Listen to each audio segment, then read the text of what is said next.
brother down. With Shizzy, Wiz, Nut.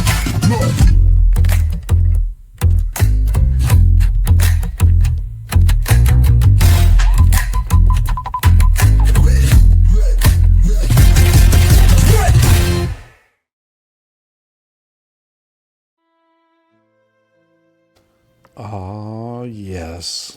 Another night. An open letter.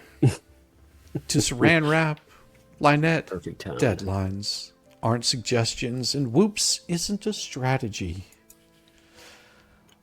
Let's not waste anybody's time. Lord knows you already did. The trustee just lit a flare the size of the courthouse, and it's pointed straight at your circus tent. You missed the paperwork deadlines. We tried to upload the morning of the creditors meeting, then chef's kiss. You didn't even show up on Zoom for examination. Creditors and counsel actually appeared prepared and ready. You turned their calendars into a waiting room for your chaos, and that's not procedural hiccup. That's a tell. Indeed. Are we alternating? Or? Yeah. Okay. Here's the part you'll pretend not to understand. When a case gets dismissed and later reinstated, the world doesn't stop so you can color in the lines after the test is graded. That's true. Reinstatement isn't a magic Etch A Sketch that wipes away all the consequences.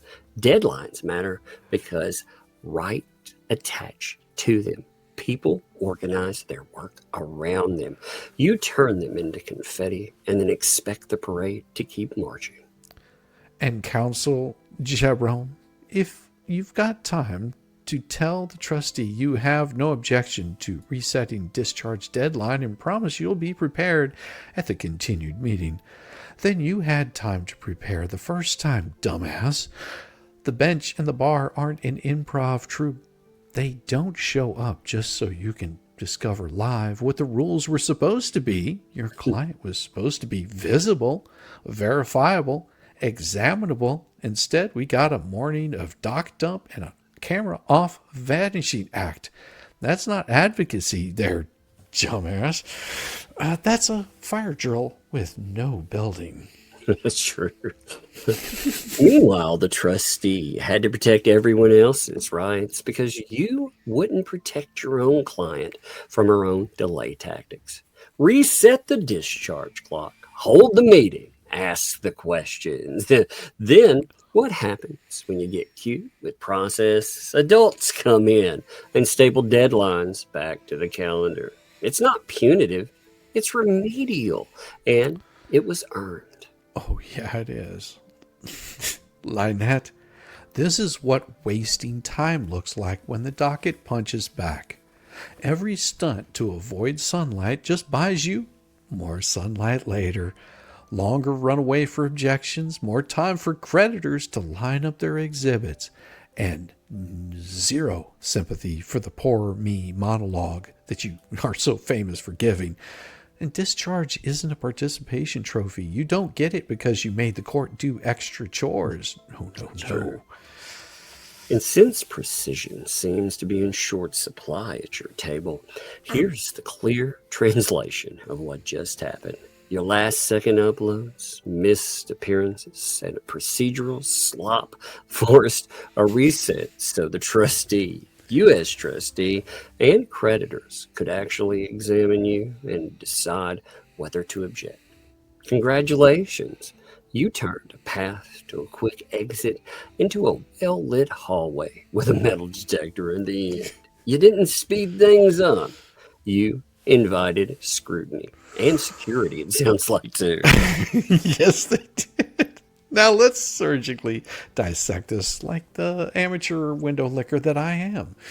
The creditors meeting set, you blow the doc upload deadline so it gets continued. The whole case gets dismissed because, surprise, you still couldn't get your shit together. No meeting held, discharge date hanging in limbo like a bad punchline. Fast forward to October 21st, Case reinstated. Order vacated, dismissal, but oops, I'm a dumbass, no reset on deadlines. The trustee spots that loophole you trying to squeeze through and files this motion to extend or reset the objection period. Why? Because your creditors deserve a fair shot at objecting to discharge or dischargeability, and your procedural clown shoes just kick sand all over that, dummies. That's right. Saran wrap. You chime in with no objection, like it's a casual brunch invite. That's what you're doing. Let's call it what it is.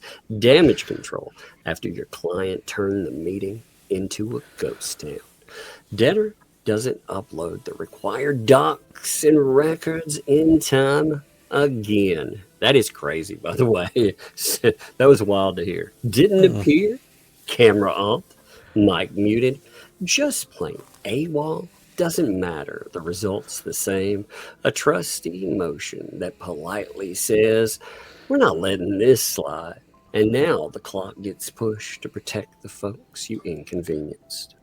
Oh, yeah, it did. This isn't some abstract bankruptcy bingo.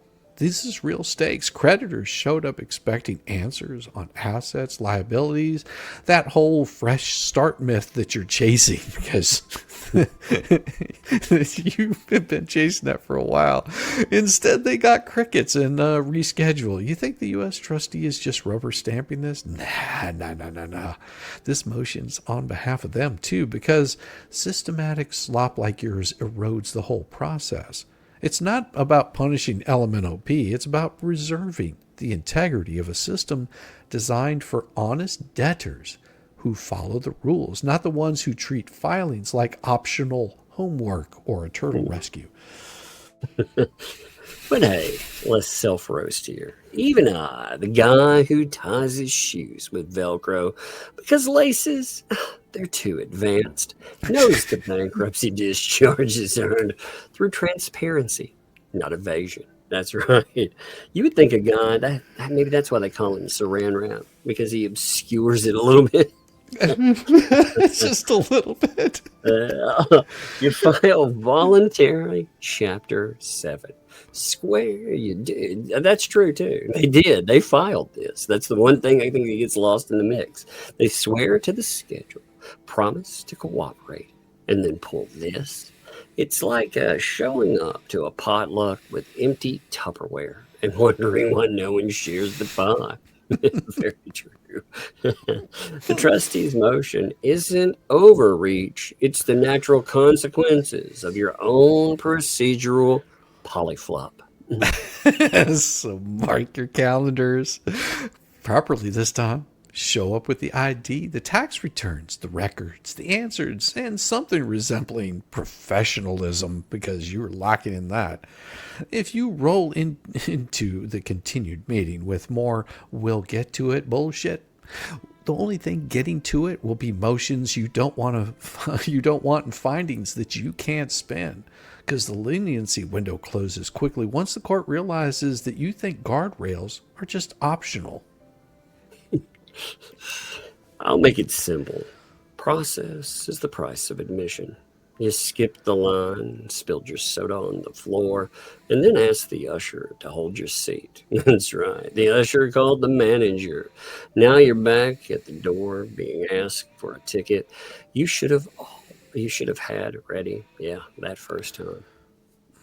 So do it right on the 17th or don't. But don't act surprised when the grown-ups lock the gate and keep the lights on long enough for everyone to read what's on the label. And it's definitely not going to be Shizzy Wisnut. Yeah, the guy in Velcro shoes, licking windows in a daily timeline. And most definitely having a good time mocking all of them. It is about time.